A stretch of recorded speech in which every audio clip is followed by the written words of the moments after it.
નમસ્કાર CN24 ન્યૂઝમાં આપનું સ્વાગત છે। હું છું પાર્થ। જોઈએ બ્રેકફાસ્ટ ન્યૂઝ। જર્મનીના શહેર હેમ્બર્ગમાં આતંકવાદ વિરુદ્ધ સંયુક્ત લડાઈમાં વડાપ્રધાન નરેન્દ્ર મોદીના આહવાન પર G20 દેશોના નેતાઓએ મહોર લગાવી છે। આતંકવાદના મુદ્દે G20એ એક નવો મુદ્દો પસાર કર્યો છે। સિક્કિમ બોર્ડર પર ભારત અને ચીન વચ્ચે તણાવની પરિસ્થિતિ વચ્ચે બ્રિક્સ સંમેલનમાં ચીનના રાષ્ટ્રપતિ શી જિનપિંગ ભારતના વખાણ કર્યા।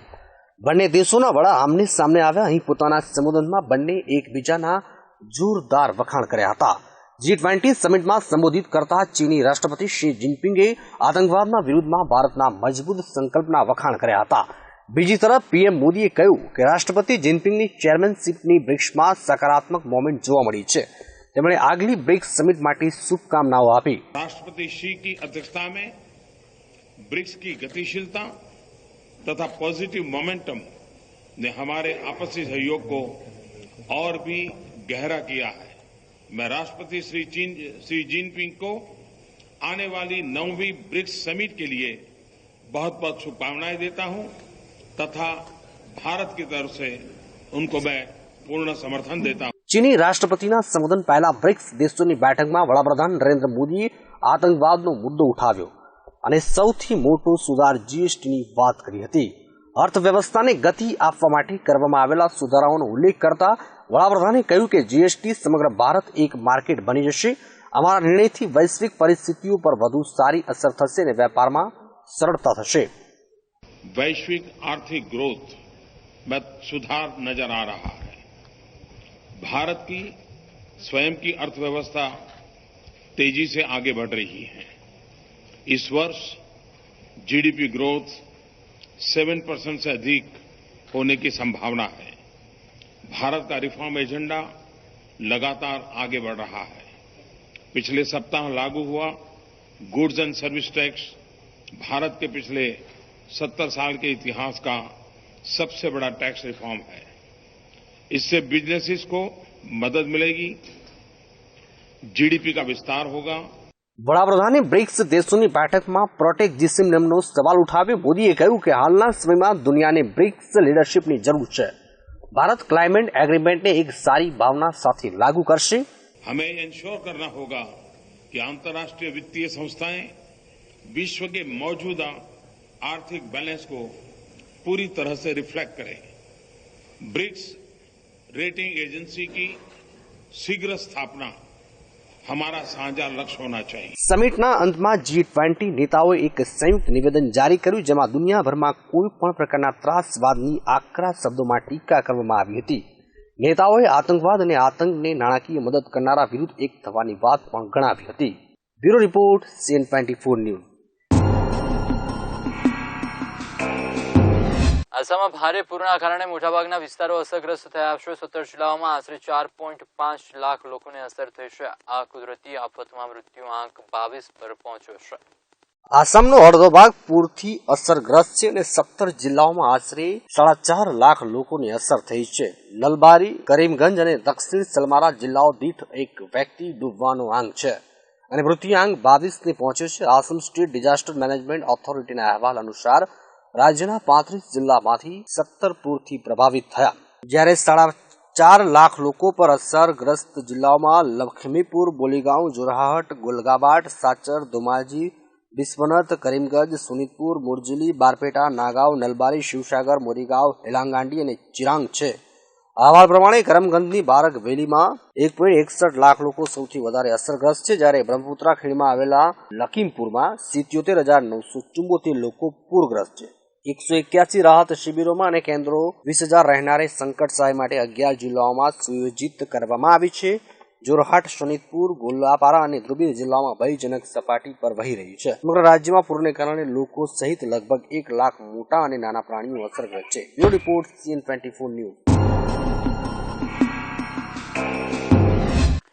જમ્મુના પૂંછ સેક્ટરમાં આવેલા નિયંત્રણ રેખા પર પાકિસ્તાનના રેન્જર્સોએ એકવાર પોતાના નાપાક ઇરાદાઓ સ્પષ્ટ કરતા યુદ્ધ વિરામનો ભંગ કરીને ફાયરિંગ કર્યું હતું, ત્યારે આ ઘટનામાં એક ભારતીય જવાન અને તેની પત્નીનું મોત થયું છે।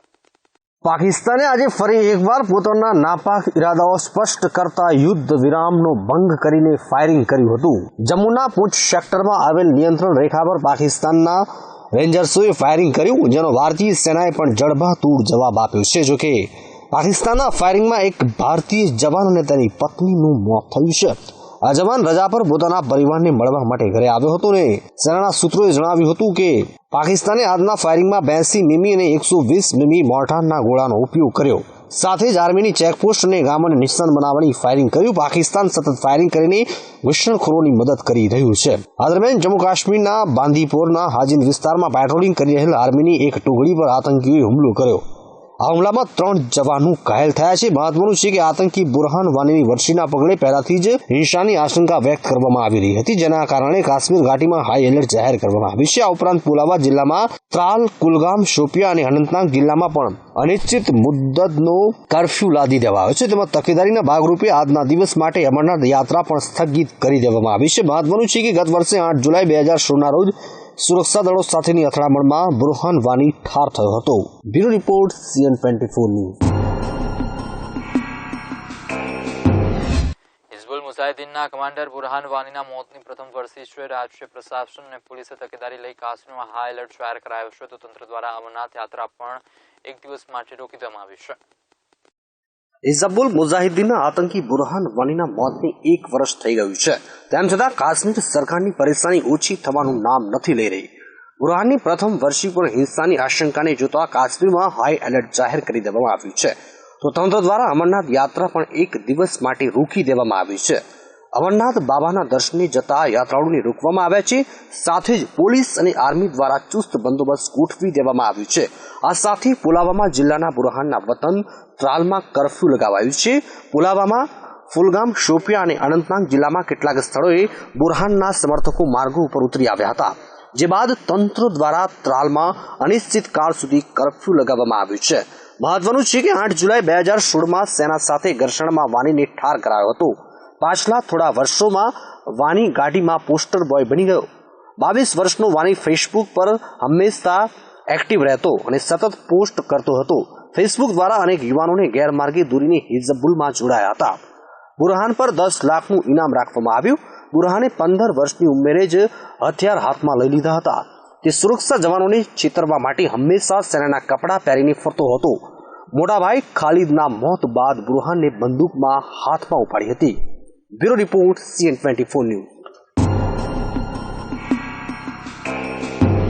કોંગ્રેસની વર્તમાન સ્થિતિને લઈને પૂર્વ નાણામંત્રી પી ચિદમ્બરે પાર્ટીની રણનીતિ પર સવાલ ઉઠાવ્યા છે. ચિદમ્બરે જણાવ્યું કે પાર્ટીએ સંગઠનને નજરઅંદાજ કરવાની કિંમત આજે ચૂકવવી પડી રહી છે. કોંગ્રેસની વર્તમાન સ્થિતિને લઈને પૂર્વ નાણામંત્રી પી ચિદમ્બરે પાર્ટીની રણનીતિ પર સવાલ ઉઠાવ્યા છે. ચિદમ્બરે જણાવ્યું કે પાર્ટીએ સંગઠનને નજરઅંદાજ કરવાની કિંમત આજે ચૂકવવી પડી રહી છે. ચિદમ્બરે જણાવ્યું હતું કે UPA 1 અને UPA 2 સરકારના કાર્યકાળ દરમિયાન કાર્યકર્તાઓને સંગઠનની ઉપેક્ષા થઈ હતી. 10 વર્ષના કાર્યકાળ દરમિયાન અમુક જ વ્યક્તિઓને મંત્રીમંડળમાં સ્થાન મળ્યું. એવા કોઈ પરિવર્તન થયા ન હતા. તેમજ સંગઠને પણ નજરઅંદાજ કરવામાં આવ્યું. ચિદમ્બરે જણાવ્યું કે હાઈકમાન્ડના નીરસ વલણના કારણે જિલ્લા અને પ્રદેશ સ્તરના સંગઠનો નબળા પડતા ગયા અને અમે કંઈ કરી શક્યા નહીં. કોંગ્રેસ અધ્યક્ષ તરફ ઇશારો કરતા જણાવ્યું કે સ્પષ્ટ રીતે તેમની જવાબદારી બનતી હતી કે તેઓ કાર્યકર્તાઓમાં ઉત્સાહ બનાવી રાખે તેમજ યોગ્ય કામ કરનારાઓને યોગ્ય પદે નિમણૂક મળે તે પણ જરૂરી હતું, પરંતુ તેવું થઈ શક્યું નહીં. પૂર્વ નાણામંત્રીએ જણાવ્યું કે પ્રદેશ અને જિલ્લા સ્તર પર સંગઠનની ઉપેક્ષા કોંગ્રેસને ભારે પડી, જે બાબત પાર્ટી માટે દુર્ભાગ્યપૂર્ણ છે. તેમણે વર્તમાન રાજકીય પરિસ્થિતિ અંગે જણાવ્યું હતું કે આજે કોંગ્રેસનો સામનો RSS જેવા ભયંકર અને પાવરફુલ સંગઠન સામે છે, જેના તુલનામાં કોંગ્રેસ સંગઠનની દ્રષ્ટિએ ઘણી નબળી જોવા મળી રહી છે. આજના અને ઇન્દિરા ગાંધીના સમયની તુલના કરતા જણાવ્યું હતું કે તે સમયે ઇન્દિરાજીએ માત્ર કેટલાક પૂર્વ કોંગ્રેસી નેતાઓ અને હારેલા થાકેલા સમાજવાદી નેતાઓનો સામનો કરવો પડ્યો હતો, જેથી તેઓ 3 જ વર્ષમાં ફરી સત્તામાં આવવામાં સફળ રહ્યા. પરંતુ આજે કોંગ્રેસનો સામનો RSS જેવા એક શક્તિશાળી સંગઠન સામે છે, તે દેશમાં ખૂબ જ મજબૂત છે. Bureau report CN24 news. Ahmedabad Karnavati club ખાતે 2 દિવસીય પેજ 3 લાઇફસ્ટાઇલ એક્ઝિબિશન શરૂ થયું છે. આ એક્ઝિબિશન ઓર્ચિડ ઇવેન્ટ્સ દ્વારા આયોજિત કરવામાં આવેલ છે. ભારતભરમાંથી અનેક ડિઝાઇનરો આ 2 દિવસીય એક્ઝિબિશનમાં ઉપસ્થિત રહ્યા છે. એક્ઝિબિટર્સ માટે આ એક અનોખો પ્લેટફોર્મ પૂરું પાડવામાં આવ્યો છે. આ એક્ઝિબિશનમાં ખાસ નવરાત્રી કલેક્શન, તહેવારો માટે કલેક્શન તથા વેડિંગ કલેક્શનની વિશાળ રેન્જ ઉપલબ્ધ છે. Designer garments, silk sarees, menswear, kidswear, fashion accessories જોવા મળશે. એક્ઝિબિશનના પાયલ જોશીએ કહ્યું કે આ એક અનોખું એક્ઝિબિશન છે. અમદાવાદમાં આ રીતનું આ બીજું એક્ઝિબિશન છે. અહીં ભારતભરમાંથી એક્ઝિબિટર્સ આવેલા છે. કોલકાતા, જયપુર, રાજકોટ, સુરત, દિલ્હી, બરોડા, લખનઉ, આસામ, મુંબઈ અને બાંગ્લાદેશના ડિઝાઇનરો એક્ઝિબિશનમાં તહેવારો તથા વેડિંગ કલેક્શનની વિશાળ રેન્જ જોવા મળશે. 9 જુલાઈ અમારે કર્ણાવટી ગોલ્ડન ગ્લોરીમાં એક્ઝિબિશન છે, જેમાં 70 ડિઝાઇનર પાર્ટ લે છે. અને તમે અગર અહીંયા વિઝિટ કરશો તો આમાં ઘણા બધા ડિઝાઇનર્સ છે. વેડિંગ કલેક્શન મળશે, રાખી રિલેટેડ મળશે, ગિફ્ટ્સ આઇટમ મળશે, કોસ્મેટિક છે, બ્યુટી અને ફિટનેસ પ્રોડક્ટ્સ મળશે તમને અહીંયા. અને આઉટ ઓફ ઇન્ડિયાથી પણ અમારે અહીંયા સ્ટોલ્સ છે, લાઈક બાંગ્લાદેશથી, કે તમે મતલબ બધી યુનિક વસ્તુ તમને અહીંયા જોવા મળશે. પ્લસ હેન્ડમેડ કોસ્મેટિક, જે આજકાલ લોકો લેડીઝ ઘણા પ્રિફર કરે છે કે હોમમેડ વસ્તુ પર વધારે જાય છે, તો એ પણ તમને અહીંયા મળશે. અને કસ્ટમાઇઝ કરેલા, કે વેડિંગ માટે બધાને બહુ કસ્ટમાઇઝ ક્લોથ્સ જોતા હોય છે, તો એ પણ તમને બહુ અહીંયા યુનિક મળશે. Bureau report, CN24 news.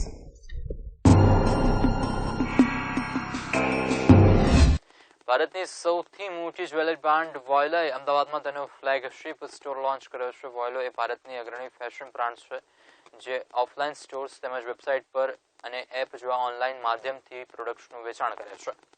Viola એકમાત્ર ઓનલાઈન જ્વેલરી પ્લેટફોર્મ છે. ગ્રાહકોની જરૂરિયાતોને સમજવા માટે કંપનીના સાતત્યપૂર્ણ પ્રયાસો સાથે બેકએન્ડ અને શ્રેષ્ઠ પ્રોડક્ટ્સને પરિણામે વોલીની સાઇટ અને સ્ટોર્સ પર વધુ ડિઝાઇન ઓફર કરે છે. 5 લાખથી વધુ ગ્રાહકોએ વોયલાને પ્રોત્સાહન આપ્યું છે અને તેને ટોચની જ્વેલરી બ્રાન્ડ બનાવી છે. ગ્રાહકોને એક અનુભવ ઓફર કરવાની દિશામાં એક નાનું કદમ બની રહેશે.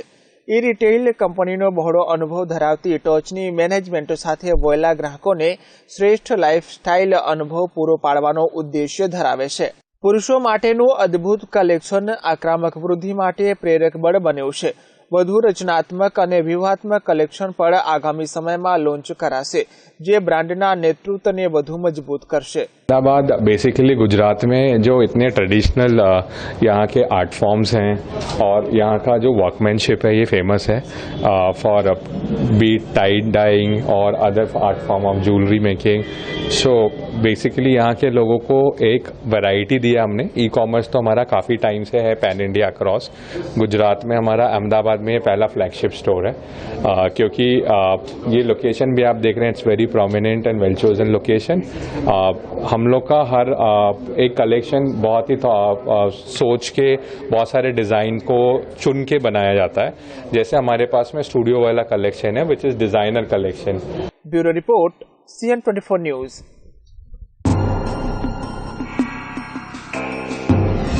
વિરામ સ્વાગત છે. જોઈએ સમાચાર વિગતવાર. અમદાવાદના ખાલુપુર વિસ્તારમાં આવેલા રેવડી બજારમાં કામ કરતા કાપડના વેપારીઓ દ્વારા જીએસટીના મુદ્દે વિરોધ કરવામાં આવ્યો હતો, જેમાં જે વેપારીઓએ દુકાન ખુલ્લી રાખી હોય તેવા વેપારીઓની દુકાન ગતરોજ જીએસટીનો ઉગ્ર વિરોધના અનુરોધે બંધ કરવામાં આવી હતી.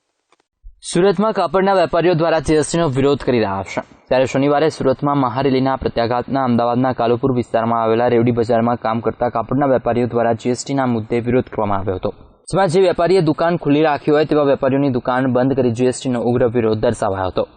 વિરોધ એટલા માટે કરીએ છીએ કે જે કાયદા છે અમારા ત્યાંથી સેટિંગ થાય નહીં એવા છે બધા. એમાં જે 3 ટન ભરવાના છે, સ્ટોક મેન્ટેન કરવાનું છે અને મહિનાવાર બતાવવાનું, 10 દિવસમાં બતાવવાનું છે, એ બધું મુમકિન નથી નાના વેપારી માટે. આમાં નાના વેપારીને बहुत तकलीफ થાય છે, એટલા માટે दुकान बंद કરીને અમે प्रदर्शन કરીએ છીએ. नहीं, अहमदाबाद में भी शुरू से ही विरोध हो रहा है, लेकिन कुछ मार्केट प्रदर्शन कर रहे, कुछ नहीं कर रहे, कुछ सहकार दे रहे. आज सबको इकट्ठा करके जीएसटी के बारे में विरोध करा रहे और उनसे बोल रहे कि भाई सब मार्केट मिलजुल के सूरत की तरह अपना सम्मेलन दें, साथ दें, तभी जाके कुछ आगे निर्णय लिया जा सकेगा जीएसटी के बारे में. સુરતમાં જીએસટીનો વેપારીઓ દ્વારા જે રીતે વિરોધ કરવામાં આવી રહ્યો છે, મહારેલીનું આયોજન કરવામાં આવ્યું છે, પબ્લિક પ્રોટેક્શન અને કહેવાય છે પોલીસ પ્રોટેક્શન સાથે જે વિરોધ કરવામાં આવી રહ્યો છે સુરતમાં, તેના ક્યાંક પ્રત્યાઘાત કહેવાય છે કે અમદાવાદ ખાતે પહોંચી ચૂક્યા છે. અમદાવાદમાં પણ જે કાપડના વેપારીઓ છે વેપાર કરી રહ્યા છે.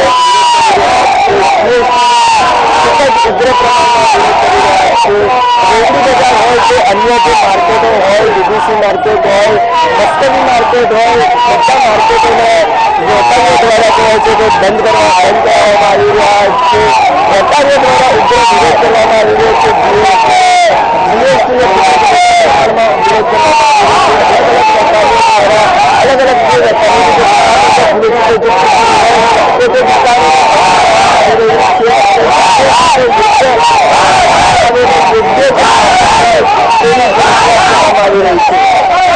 યોગેશ પ્રજાપતિ સાથે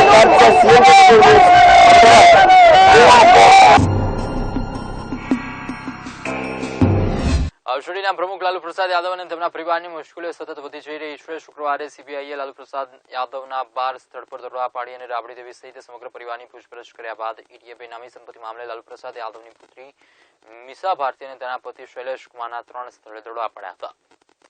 આરજેડી નેતા લાલુ યાદવ, રાબડી દેવી અને તેજસ્વી યાદવ પર સીબીઆઈએ કેસ દાખલ કર્યો છે. ત્યારે બીજી તરફ ઈડી દ્વારા લાલુ યાદવની દીકરી તેમજ રાજ્યસભા સાંસદ મીસા ભારતી અને તેના પતિ શૈલેષ કુમારના 3 ઠેકાણા પર દરોડા પાડવામાં આવ્યા હતા.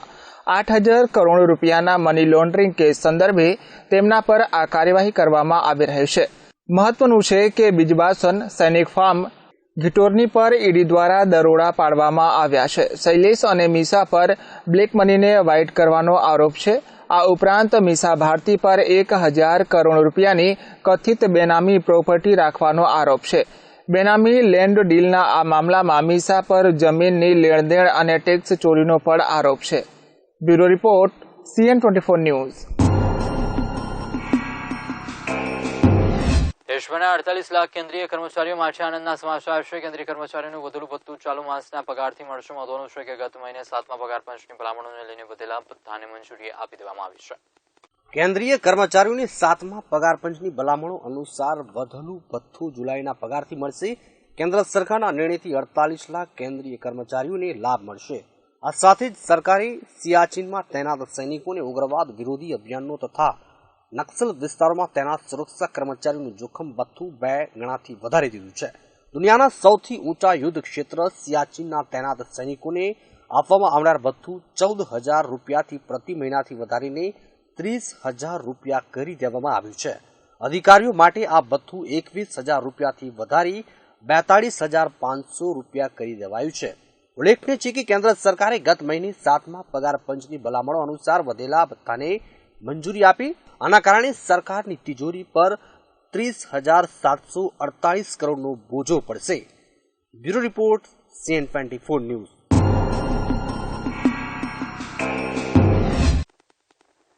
તો સમાચારમાં આગળ વાત કરીએ. રાજસ્થાનના બિકાનેર શહેરમાં ગીચ રહેણાંક વિસ્તારમાં આવેલી એક ફટાકડાની ફેક્ટરીમાં વિસ્ફોટ થવાની ઘટના સામે આવી છે. આ દુર્ઘટનામાં 5 લોકોના મોત થયા છે, જ્યારે 1 ડઝનથી વધુ લોકો ઘાયલ થયા છે. રાજસ્થાનના બિકાનેરમાં ફટાકડા ફેક્ટરીમાં બ્લાસ્ટની ઘટના બની હતી. 5 લોકોના મોત થયા છે, જ્યારે 1 ડઝનથી વધારે લોકો ઇજાગ્રસ્ત થયા છે. વિસ્ફોટના લીધે આસપાસના અનેક ઘરોને નુકસાન થયું છે. ઘટના સ્થળે SDRFની ટીમ પહોંચી ગઈ છે અને રાહત કાર્ય શરૂ કરી દેવામાં આવ્યું છે. કાટમાળની નીચે ઘણા લોકો દબાયા હોવાની આશંકા છે, જેના કારણે કાટમાળ હટાવવાનો પ્રયાસ કરવામાં આવી રહ્યો છે. ઘટના સ્થળે પોલીસ અને તંત્રના અધિકારીઓ પહોંચી ચૂક્યા હતા, પરંતુ આ દુર્ઘટનાથી લડવામાં તંત્ર નિષ્ફળ સાબિત થઈ રહ્યું છે. Bureau report, CN24 news.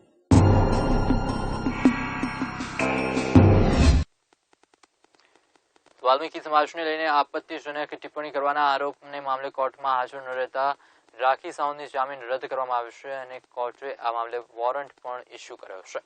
લુધિયાણાની એક કોર્ટે અભિનેત્રી રાખી સાવંતને આપવામાં આવેલી જામીન રદ કરીને તેની સામે ધરપકડ વોરંટ જાહેર કર્યું છે.